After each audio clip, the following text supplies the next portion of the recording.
Hey everyone, and welcome to Backseat Sports. I'm Josh, and that is Caleb, baby. And a second Nebraska game is in the books.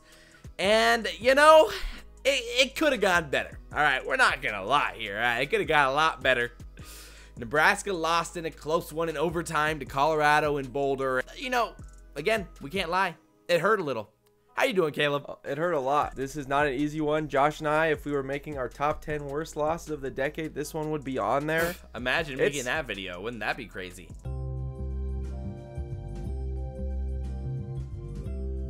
Go watch it. If you really want to keep feeling sad for yourself, go ahead and watch that video. Yeah, that's a great way to go. Because remember, there are worse things. It can always be worse. Yeah. It can always be worse. Uh-huh.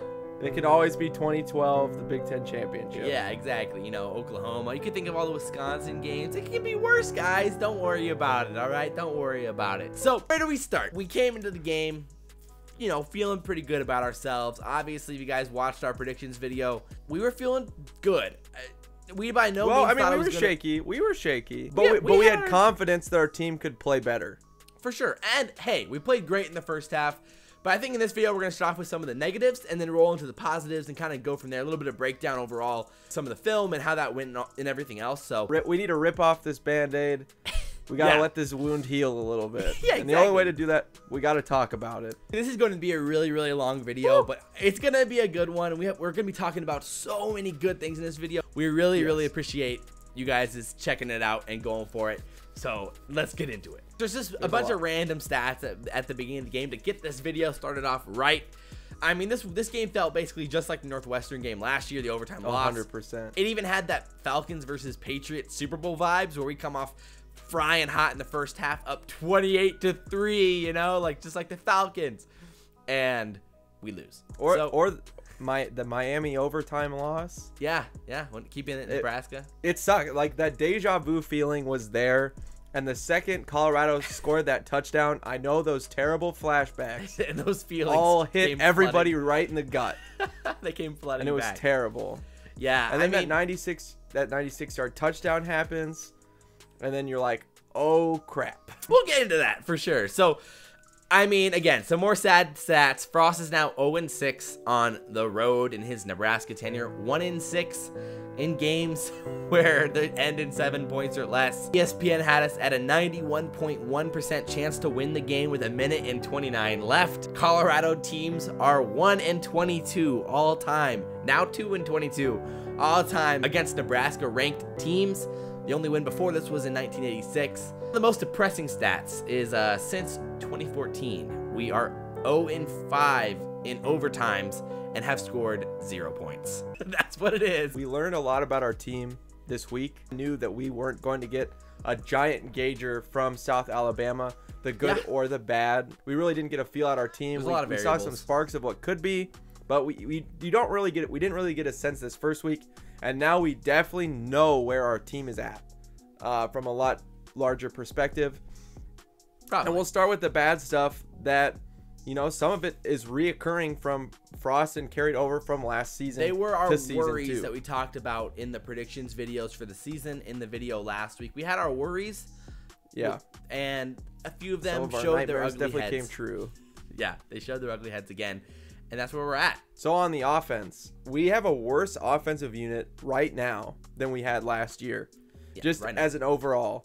Our offensive line is worse, definitely. We thought that at South Alabama. That was one thing that was pretty clear. Yeah, I mean, everyone kind of saw that one, you know. Yeah, but while there was some improvement, like especially from the snaps, there was still plenty of problems, especially in that second half. We're just inconsistent, just as we were last year. What's so frustrating about our Nebraska team is we can look so good on offense for a couple drives, and then it absolutely disappears. Adrian Martinez hasn't looked better this year. The offense is definitely not cohesive. There's a lot of chemistry issues. And Adrian Martinez, we watched him hesitate. Again, we saw this half pump fake. I know that's where I should throw it, but I'm not going to do it. We know he's so talented, so capable.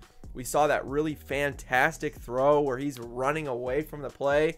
That Pat Mahomes, I'm going to throw a baseball style pass. Across the field, His gut instinct says to throw it. I don't know what's in him that says, no, I'm not going to do that. But that happened this week. But yeah, I mean, a lot of the inconsistencies with Martinez, we're going to talk about a lot more of them, in this video. But at the end of the day, the offensive line, in my mind, has a lot to do with that. The inexperience in the receiving core has something to do with it as well. And he's lost trust in those aspects in some ways. And I think we're seeing that with the hesitations and the lack of decisive decision making for Martinez overall. We're going to show some examples of that later, I think, and just watching the film in general. But the key turnovers for Martinez were a big problem last season, and they continued in the second half this year, especially. I mean, that fumble at the end of the game in the fourth quarter was devastating. Yeah, in the first half, it came down to interception, 2 fumbles from Martinez. Coming up short in the big moments has been a problem with the offense, and this game was a specific problem when it came to the fourth quarter, second half in general, and overtime, obviously, because they just weren't able to make it happen. Just the unclutchness. It was weird. We figured out how to win games last year, and I thought we had kind of jumped this hurdle, but I think it's just back to you can't just switch on and off game mode. Once you turn off the competitiveness factor after that first half, you just can't turn it back on. You can't just get conservative all of a sudden because you're afraid to lose the game. You have to trust in your game plan, in yourself, in your players. I thought we already learned these lessons. I mean, it happened in the Colorado game too. We were up 14-0, so just at 3 points. How did we forget this? Is what's really confusing to me. I know our players are more talented than that, but I want to see us perform better and perform up to their standards. Moving over to defense now, at the end of the day, it's like there were a lot of positives for the defense we're going to talk about in a second. But I think, again, we're in the negative section. So off the rip, the linebackers still need some work. I mean, Mo Berry would say himself, he said it himself, that he had his worst game of his career in this game. And the linebacking core, specifically in the second half, was bested overall. Specifically in the pass coverage, they're not getting to the spots they need to get to, and it really came out and affected our defense overall. Yeah, in the first half, we were tackling great too. I was really excited, really clean hits. And then in that second half, they were missing tackles. Linebackers were missing tackles and allowing extra 2, 3, 4 yards, which that creates a drive.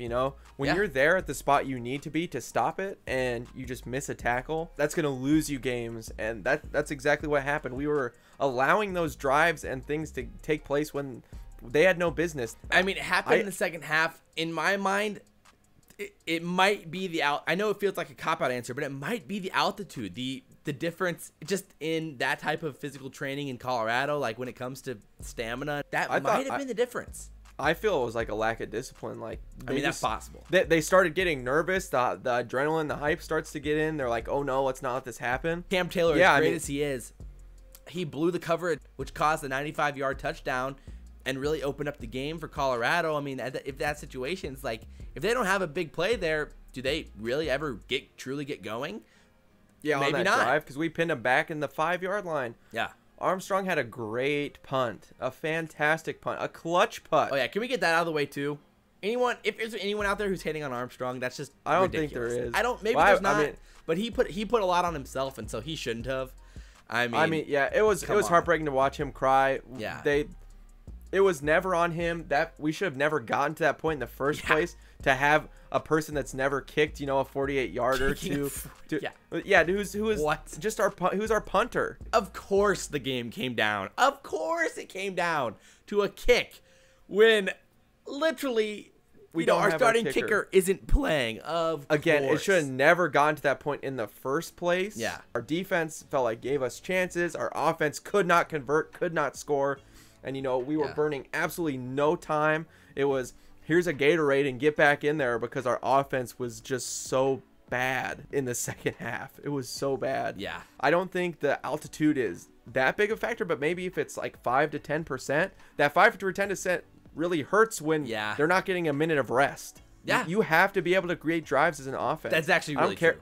I don't care if it's fast or slow, but guess what? If it's a 3 and out, it's a lot faster than going 90 yards. Besides the Maurice Washington play where that energizes you, most of our drives are at least 8 plays, not 3. Again, the defense was doing a good job of tightening up when it mattered the most, which we're going to talk about in the positives. When it comes to negatives, field position was a horrible negative for the game in general, and it was a problem because the offense could not get the ball up the field and switch that field position. They couldn't get first downs. No.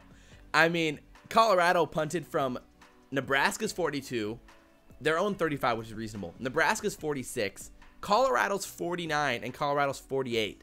So, I mean, almost all of their punts were basically at midfield or on our side of the field. And that was a massive difference in the game. Was just the field position battle was just lost constantly by Nebraska over and over. And if you can't move up the ball up the field, no matter how good Armstrong's punts are, they're not going to be that far. Yeah. And our third down conversion was terrible too. That's been a problem under Scott Frost these past 2 years, and it's still there. We can't convert on third down. Man. We were 5 for 15 on third downs. That's 33% of the time. That's terrible conversion rates. There needs to be some big changes. Josh and I were talking about how our first 2 drives can look so good, and we were talking about it. We think it's because that's the script. They work on that play script, and so the offense is really comfortable and moves those plays. They practice them in practice. We get scores, and then after that, we're terrible. And then after we get off that planned script and they can't execute, a giant mass miscommunication, our players don't understand it enough. Whatever it is, whatever that problem is, it is on the coaches. And that does fall on them for them not being able to score points after those scripts are done. I mean, in the first half, our average drive duration was 2 minutes and 12 seconds, like taken off the clock. In the second half, it was only 1 minute and 37 seconds. So, I mean, it just shows the lack of efficiency in our offense in the second half. And in the second half, we should be trying to eat up time. We're winning most of that game. Yeah. Trying to eat up time. Take your time in some situations. Run the ball. Burn that clock. Establish the run. Eat up the clock. And that was just not happening. Hit on our offense again. I mean, Martinez in the first half was 9 for 9, 180 yards, a touchdown, plus a rushing touchdown. In the second, so awesome. Looked so good. He looked great. Oh, I was so happy. I'm like, suck it. He's back. It was a fluke. It's over. It's done. I know. Ready to destroy these guys. And in the second yards, man. He's on his way to over 300. We're fine. We're good. This is great. Everything is good again. Yeah. And in the second half, he was 7 for 17, 110 yards, a pick. And 75 of those 110 yards came on one play to Maurice Washington. All Maurice Washington. It was all Maurice Washington. So that's it's like 35 yards. 35 yards on 16 attempts on 6 completions in the second half, besides the one to Maurice Washington. So that was rough. And also the Blackshirts, another stat. I mean, we only allowed 84 yards in the first half. They were dominating. In the second half, 380 yards in the second half in overtime allowed. They didn't allow one chunk play in the first half. So chunk plays are allowed as like 15+ yard passing plays or 10+ yard rushing plays. And not one of them in the first 39 minutes of the game. 8 of them in the last 20 minutes of the game. So that's a pretty wild stat as well. I mean, just showing Buffalo's efficiency offensively in those last 20 minutes of the game. It was rough. We're going to move from those negatives now to talk about some of the good things that we saw, and a lot of them are going to be from that first half again. Like Josh was saying, those 84 yards in the first half. That's great. The positivity that you have to focus on offensively is we're young, man. We're so young. And this team improved so much in the second half of last season. I 100% expect this offense to see massive improvement as the year goes along. We have no seniors on the offense, 5 juniors, 6 freshmen and sophomores starting on the offense. Wandale looked great again. He looks like a great player, and he's going to be a really promising player as this year goes along in his career and in his career in general. By week 5, that's when Maurice started to really show some dazzle and razzle. And I think Wandale is going to do the same. There's just new players in the offense, new players in the system. You have to build around those guys, and it takes time to build that chemistry. Well, sure, it takes time to build that chemistry. I mean, I'll agree. Especially at that offensive line, they're super young. Obviously, there's a giant lack of depth. There were so many miscommunications on that offensive line in that game. That was what caused the whole game, a lot of the problems. I mean, in my mind, sure, they may not be the most talented group of individuals, and they're definitely having a lot of miscommunication as a group, but they can come together and still be a solid unit if they just eliminate the communication problems. You don't have to worry about the talent. As long as you eliminate the communication problems, that alone can create a pretty solid unit up front. And that's all Martinez really needs, is if he knows what to expect when he snaps that ball. Right now, he still doesn't exactly know what to expect. It didn't look like they knew what was happening at all in the second half. It was that same thing where our linebackers are getting lost. Our offensive linemen were losing players. Had no clue. And it's the most important unit that needs to play together. You can't just know your job as an offensive lineman. You have to know what everybody else around you is doing, and that's not easy to do. It's so important. That's what makes the offense go, is that offensive line. It's the most important part of an offense. You know, yeah, for sure. It makes Johnny Manziel look like a Heisman Trophy winner. I mean, that's a great example. It really is. When you surround a decent quarterback, an okay quarterback, with the best offensive line in college football, weapons. When you have Mike Evans, you have the best offensive line, one of the best offensive lines in a long time in college football. It's going to make you look pretty good. In the same instance, if you put a great player around a terrible offensive line, you can make him look pretty bad. And so that's what Martinez is going through right now. He has his own battles, of course, just in his own rights, but at the same time, come on, man. The offensive line as a unit is a problem for sure. So, I mean, overall, there wasn't too many positives offensively besides that first half where we looked great, where we were playing it running off the scripted plays and all that. Martinez, again, looked really decisive in that first half, and we saw the potential that the offense can have, or just in that first half especially. I think it's going to improve. I really, truly do. And we're going to talk more about that in our preview for Northern Illinois. And I'm sure we're going to talk about, keep on talking about it as the season goes along. The offensive spectrum is going to be really interesting to look out for. I know it's going to improve. The thing is it going to be too late? That's my problem. We'll see how long it takes for it to improve. You know, that's what's going to really be the key. Yes. Our offense had, I felt like, fewer bright spots in it. I felt like our defense had a lot of really positive things going for it. They took a lot from South Alabama and they carried it over to the beginning of this Colorado game. The beginning especially. Yeah. Our defensive line really controlled the game in that first half. They played great. They looked great. They had a ton of pressure. We were making tackles behind the line of scrimmage, tackles for loss, looking really good overall. The front seven played fantastic in that first half in the run stopping category. My goodness, we were dominating on the ground. When it came to secondary, we shut down Laviska Shenault. We had some unfortunate lapse of judgment, which cost us big in the second half. I mean, Laviska Shenault only had 31 receiving yards. It's his worst game of his career. That's awesome. Like, our secondary played great. I mean, specifically in that fourth quarter when coverage in overtime too with Bootle. Yeah, when Montez is looking for Shenault, he's looking for his guy. Bootle played great on him. He looked great, forcing Montez to go different ways. Of course, Katie Nixon killed us just because of that, you know, the big play. Yeah, that fourth quarter touchdown that Montez ball through, that wasn't on Lamar Jackson. I was sitting there, I'm like, what are you supposed to do? That was incredible, you know? And, I mean, Lamar Jackson had solid coverage there. Montez put that in the corner on the money. And what a great catch, throw that too. Better. Yeah. Overall, I mean, that wasn't the play. Again, it's just unfortunate overall. The biggest positive of the defense was the bend, not break mentality for almost the whole portion of this game, especially at the end of the game and in overtime. My goodness. Again, Martinez put us in a horrible position with that fumble on our own 20. Gave Colorado the red zone on that fumble. And the defense Here's the red zone. Made it happen when it mattered the most on the goal line. Yeah. On the goal line, that's big. It forced a field goal. Gave our offense an opportunity. Didn't work out. Yeah, overtime, same thing. Yeah, Daniels and Khalil Davis, they played so much better on that D-line, as Josh said. And they got held a lot, especially in that. Yeah. Darian Daniels got held like a mamma jamma. Yeah, with like 12 minutes left, man. They were on, Colorado was like on their own like 35.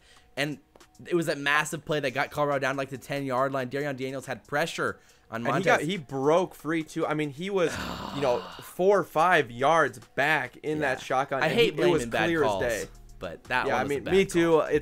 There's no excuse, but there was a lot better pressure created by our defensive line. Yeah. And I thought that they showed a lot more fight than they did against South Alabama. I totally agree. The defense was a massive positive all over the field. Like, again, clutching when it mattered the most was the biggest thing, and that's what you love to see. On special teams. Cam Taylor bailing us out. That fumble. I thought it was special. Over. He's special. He makes a lot. He makes a lot of young mistakes because he is. Yeah, but he does. NFL caliber talent. He made a massive mistake on that. Yeah, on the 95-yard touchdown. So I mean, the Deontay Williams injury is something else we need to talk about for the negatives because, my goodness, it's just really unfortunate to see him go down. He's going to be out for most of the year now. It's going to cause a little bit of problem here at safety. Eric Lee did not play great, and obviously the coaches didn't want to play him at safety in this game. Now Cam Taylor's gonna probably have to move back there in a lot of scenarios and be back there for a lot of the time.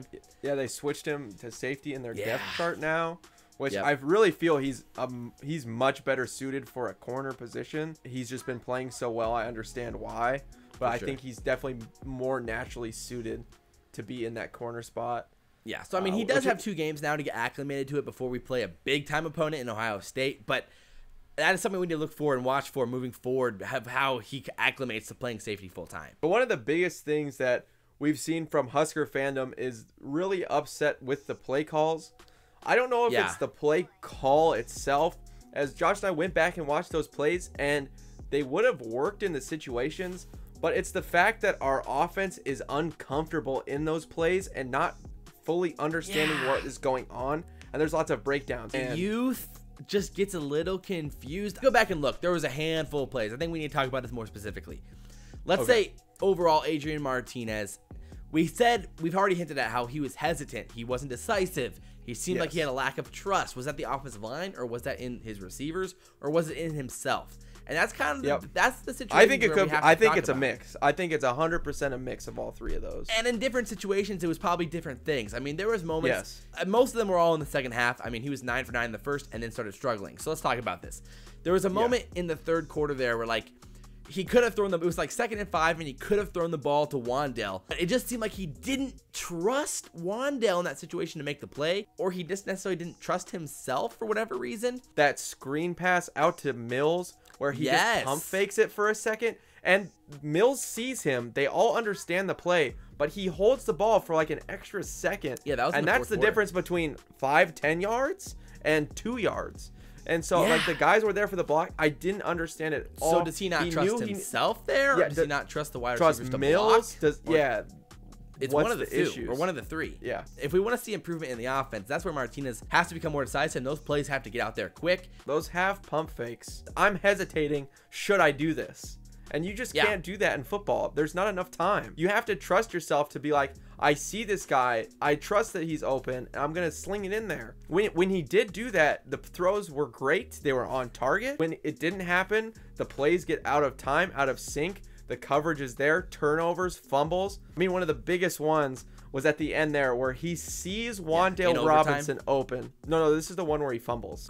He feels the pressure's coming, but he pulls the ball. Wandale Robinson is open. Yeah. He's sitting in between the 2 linebackers. To be fair, in the film, you can't see exactly where the safety is, but you have to assume there was enough space there for Adrian to zip that one into Wandale.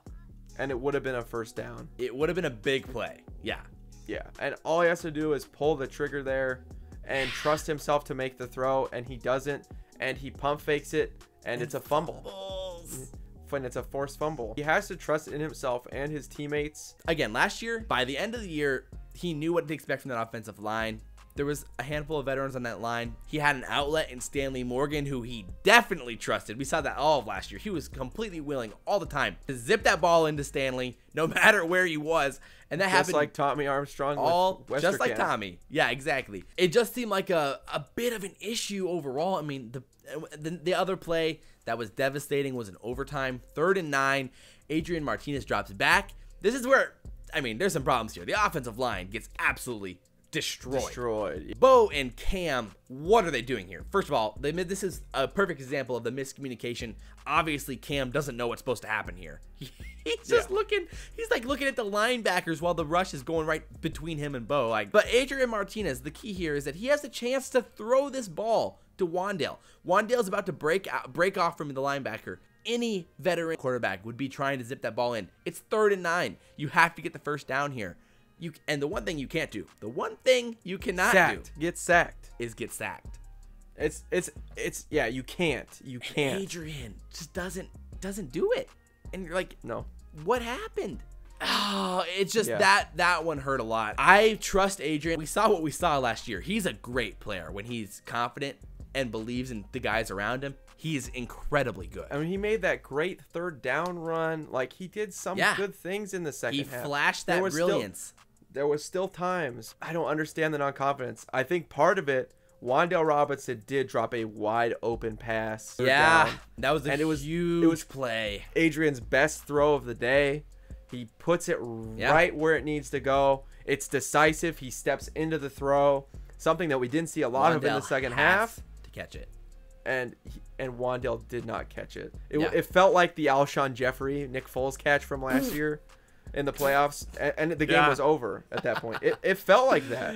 Yeah, it does. And it was a similar kind of in the middle of the field route. I know, it's just rough, man. There's a lot of negatives. Oh, one more positive that I want to throw in there. Kawhi Noah, though, incredible blocker downfield. He had multiple moments in this game where he just dominated on the edge, set that edge, and created awesome lanes for Maurice Washington to run through. Obviously, the biggest one was on the 75-yard touchdown. He was a great blocker downfield. Like, looks like a Kenny Bell.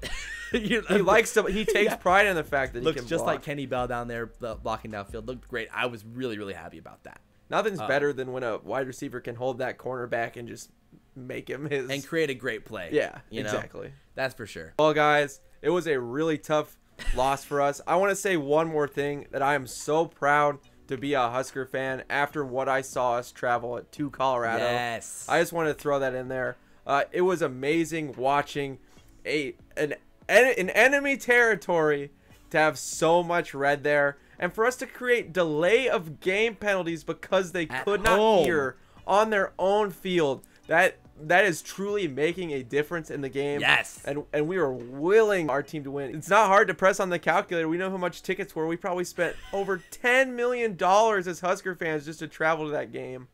And that's just in tickets. Insane, man. It's an amazing thing. I was very proud to be a Husker there. Just it was all over Twitter, all over social media. ESPN was talking about it. So that was an awesome moment for Nebraska fans as a whole. And, like, truly awesome. Speaking of Nebraska fans, we appreciate anyone who's sticking this far into the video. It's been a long one. It's been a marathon, but we really, really appreciate you guys. As always, guys, we love to hear what you have to say. Josh and I read all of your comments. Yeah, we really do. It's always fun for us to read what you guys have to say, and we love your takes. It's a lot of fun. So as always, you know, like, comment, favorite, and subscribe. I'm Caleb. That's Josh. This has been Backseat Sports, and we'll see you next video. See ya.